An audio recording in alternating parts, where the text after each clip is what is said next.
আল্লাহ তাআলার কাছে ওরা অনেক সম্মানিত হয়ে যাবে। সুবহানাল্লাহ। এই জন্য রাসূল করিম সাল্লাল্লাহু আলাইহি ওয়াসাল্লাম বললেন, কুল্লু বানি আদম, প্রত্যেক বানি আদম খাত্তা, সর্বশ্রেষ্ঠ পাপী। প্রত্যেকটা বানি আদম সবচেয়ে বড় পাপী।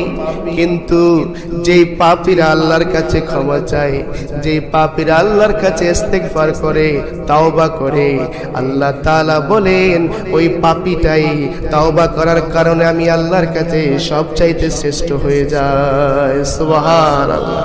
প্রিয় ভাইরা আমার, ও বন্ধুরা আমার, আমরা যতই গুনাহ করি, যতই খারাপ কাজ করি, কিন্তু গুনাহটা দিকে ধাবিত না হয়ে ওই জায়গায় স্টপ থেকে, ওই জায়গা থেকে যদি আমরা ফিরে আসি, আর ফিরে এসে যদি আল্লাহর কাছে ক্ষমা চাই, আল্লাহ আপনি আমাকে মাফ করে দেন, ওগো রহমান, ওগো